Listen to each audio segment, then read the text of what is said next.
Welcome to TrekTrav. I'm Trav. This is your Star Trek Voyager Season 1, Episode 9 review, Emanations. And it's not as dirty as the title would say. Make sure to like, comment, and subscribe. And be back every Sunday afternoon for the Star Trek Voyager reviews. Except for last weekend. We didn't do it last weekend. We were a bit busy. Sleepy, more like it.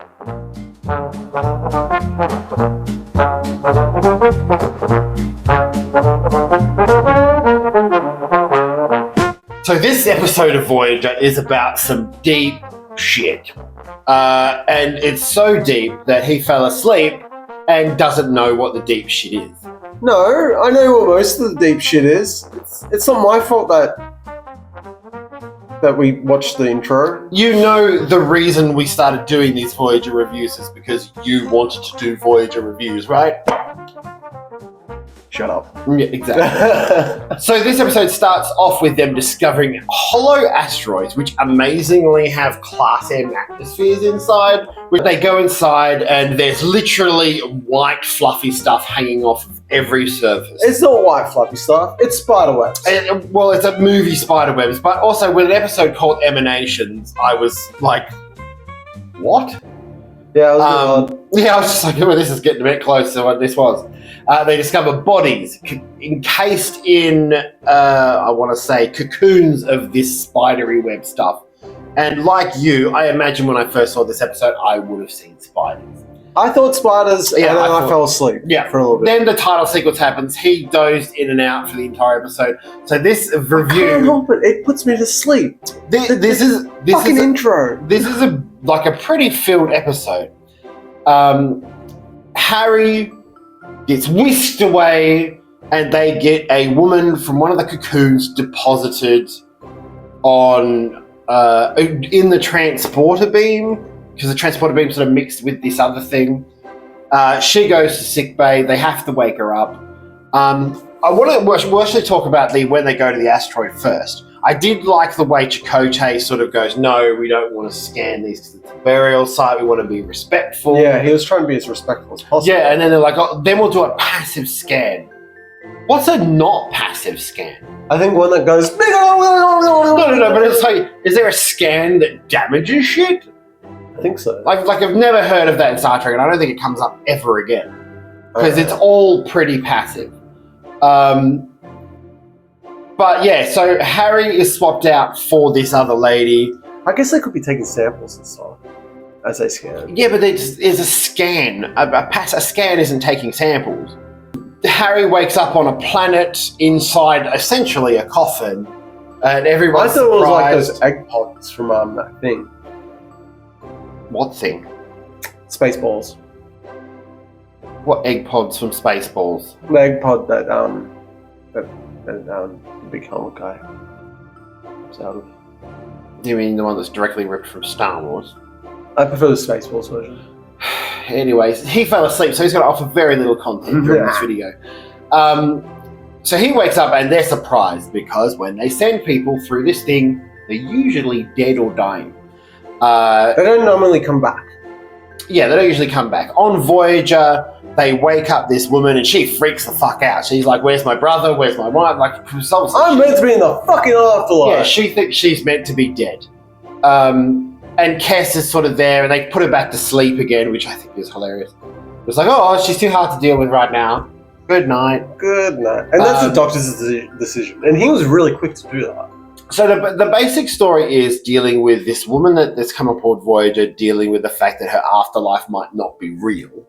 And Harry introducing to this society of aliens that their vision of the afterlife might not be real. While dealing with concepts such as euthanasia for people who have long-term disabilities or are dying of like a cancer. So it's a euthanasia allegory or metaphor. I thought it was like an afterlife metaphor. I thought it was got more to do with religion than anything else. That's because you were asleep. And it also dealt with a lot of religious stuff, like what happens after we die. And in true Rick Berman era Star Trek stuff, they really don't touch on any huge religious monoliths. It's implied that Ensign Kim is an atheist. Well, then And that they are all atheists. I'm gonna go out on a limb and say 99% of Star Trek characters are atheists, because the idea is science is the thing that moves on. They're humanists. Yeah. And I certainly think this episode, I like that it explores the fact that maybe death isn't what we think it is. Maybe our perceptions of what it is. It talks about sort of how religion sort of control. It sort of hints on how religion controls. He's still falling asleep now. God, it was how religion such a good intro affects how religion affects these different societies and stuff like that. The impact on the people. I wish they explored more though. Well, there's signs of that throughout the episode that, like, I want to say the high priest guy, or whatever. Yeah, the lead guy. He was like, oh, we need to know more about you because this is weird shit. And, like, also, like, people are starting to find out about you and, like, you need to be moved somewhere safe. Like, this is real dangerous. And he implies that obviously having Harry come back is a big thing for the culture and for the race. And that's where I think the episode should have focused. But is on Harry's impact to this race. And they sort of peripherally go, oh, this stuff's happening. But they don't really push it. The only impact is on one guy who's, I'm pretty sure, just has a janky leg, who's about to put himself to death. He got into an accident. Yeah. And he hurt himself pretty badly, and his family's been supporting him.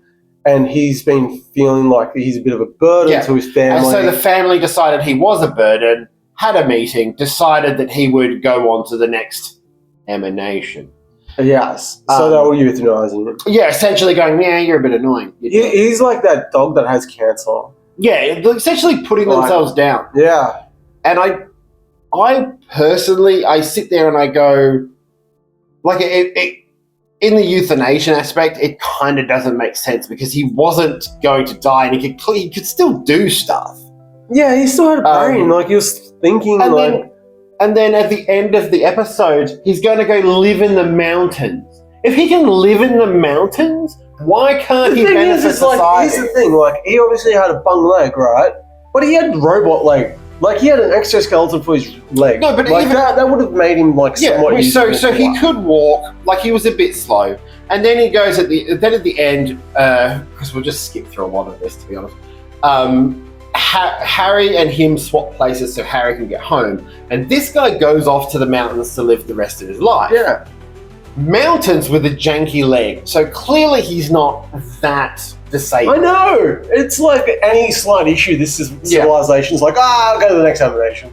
So the lady on the ship, they try and get her to go through these vortexy things. They try to transport her over so that they could find out where Anson Kim is. And she ends up dying. With, what did they call it? The little device that they were sending with a... I think it was a transponder or something. It was something so they could detect it. Yeah. It was like another thing. They kept mentioning that they might be different dimensions. Mind you, only like 2 scenes before this, Cass and her had like a really nice scene where they were having a nice little chat, and they seemed like they were friends. Well, that's it. There wasn't... Even if they were friends, like, there wasn't a huge, like, oh my god, we just sent this woman to her death, essentially. Yeah, no one reacted. Oh no, she's dead, let's move on. Yeah, it was like a straight up move on. It was very weird. And yeah, it was just a sort of no emotion in it. And as I said, the core, most interesting thing is how this affects that culture. And that doesn't really happen on any great level. Harry escapes by taking this guy's place. He comes back. But just before they get Harry back, Janeway's like, they're like, I recommend we should leave. And Janeway's like, okay. And no one goes, oh my god, it's Harry. B'Elanna recommended? Yeah, B'Elanna recommended, but Janeway Janeway recommended it, and then she made the ultimate decision. It's like Janeway didn't recommend to Janeway to do the Janeway thing. Were you even awake? I was awake. Do you want to do the episode synopsis? You know what? I love you, stupid face. Stop making the YouTube videos gay. I don't want to. Oh my god. Why won't you kiss me? Because we're busy. You can't kiss me on camera. No. Also, you farted like 5 minutes ago. I did not. You did. You liar. Well, you smell very earthy. You smell very earthy. But yeah, there was no... She goes to leave, and there's no fight. Tom Paris is his best friend. He's at the helm, doesn't say anything. Where the fuck was Neelix? Who cares? B'Elanna was. That's why I fell asleep. B'Elanna, when she said it's like, oh, I recommend that we should leave because this thing's fine. But B'Elanna wouldn't do that. She liked Harry. Harry was like the only Starfleet officer she liked in the beginning. Yeah. And then Janeway just sort of goes, looks around. Okay, let's go. And maybe it's because I'm so used to New Trek in that there's a big reaction to big things happening. And in Voyager, in this episode of Voyager, it's like there's literally big things going on everywhere. It was a weird episode. Like it was a weird, non-emotional episode. Yeah. Like it was really strange. Like all around, like it was a bit of a strange one. It's that like weird even for thing. Voyager, like they normally would become a cliffhanger bit. Well, but even at the end, Janeway comes and talks to Harry, and she gives him extra days off so he can deal with what he's gone through. But at the same time, she hasn't actually sat there. They haven't actually discussed like what they've gone through. Like, and then we get told some bullshit thing about there's energy that's released from their bodies and it goes into the planet's atmosphere. And I'm sitting there, I'm going, I get that you're trying to hit a middle ground of maybe, but at the same time, you haven't made me feel any way or other about any of the topics that you're trying to cross. Such a weird episode. I would say my favourite scene is the Harry Kim one at the end. Don't lie, your favourite scene is the fact that Neelix is in it. Well, that's a non-scene, so it's not my favourite scene, is it? But it was just really weird. Like everyone was in this episode who was important, and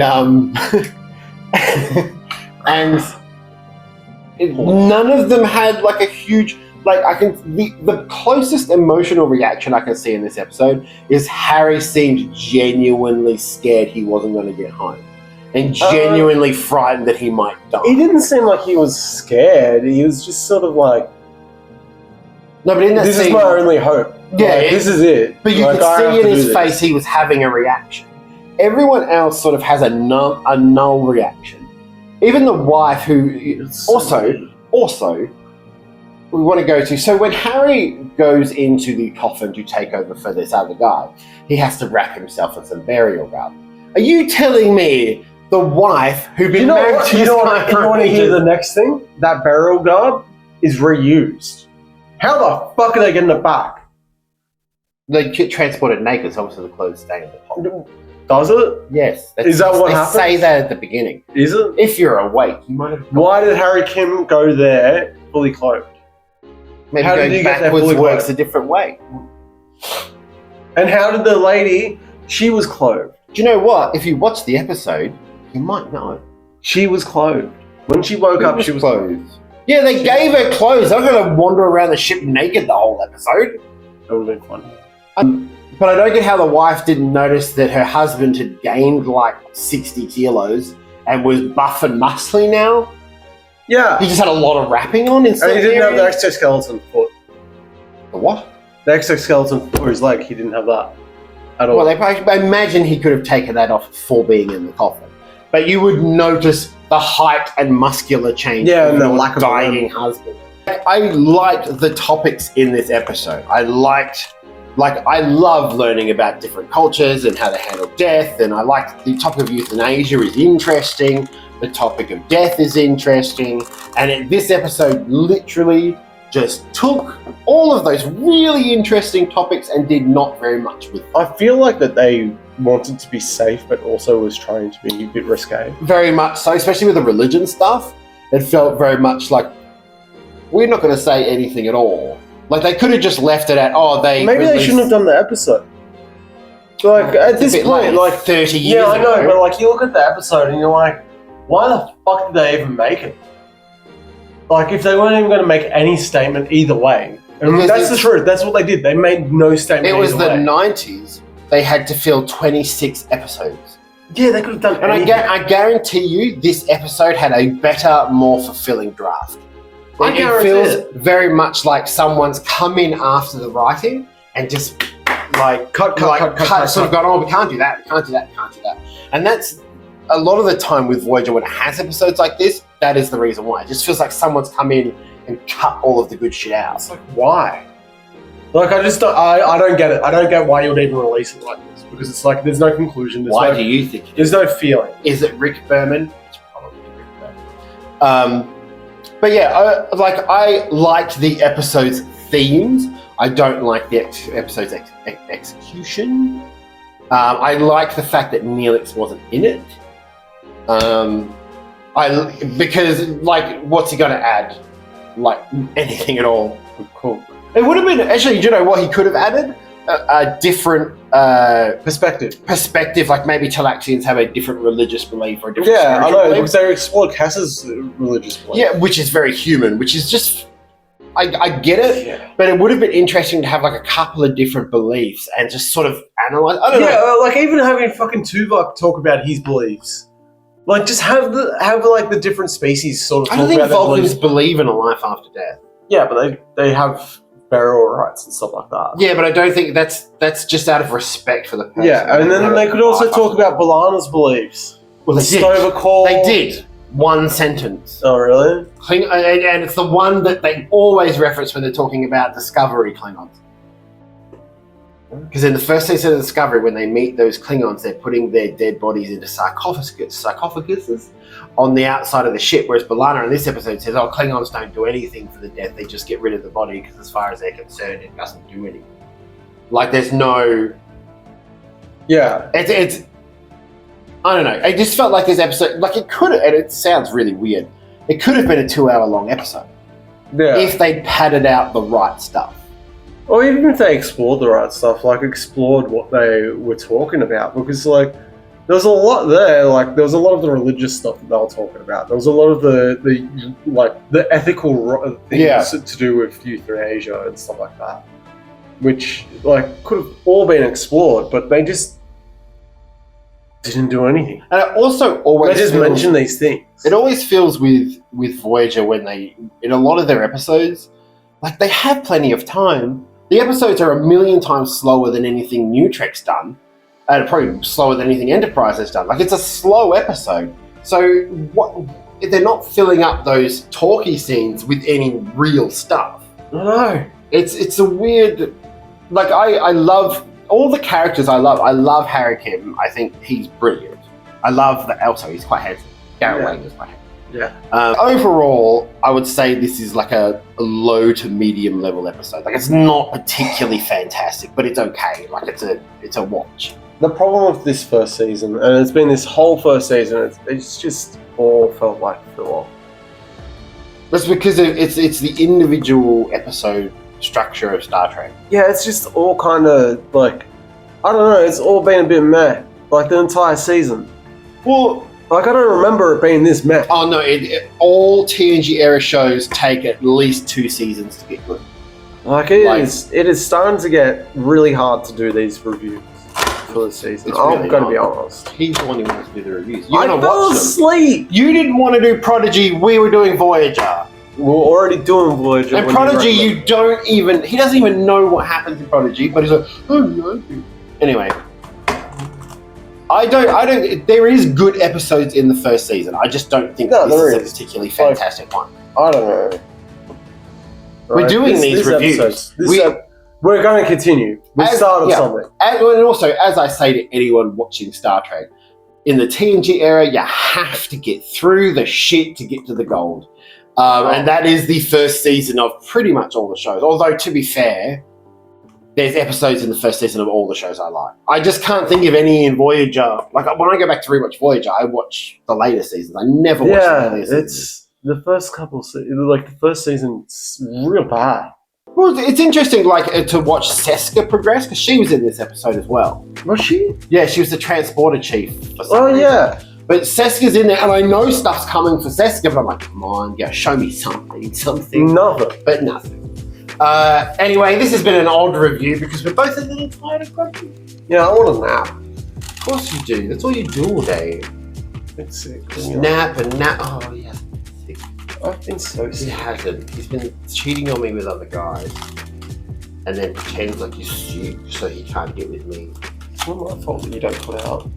I put out as often as I want to with that. Okay. Anyway. anyways, what did you think of Star Trek Voyager Episode 9, Season 1, Emanations? Make sure to write it in the comments. I have been TrekTrav. This light is blinding the fuck out of my eyes. Oh, I'm going to go to sleep. Have a good night. Like, comment, subscribe, come back next week. TrekTrav is sexy.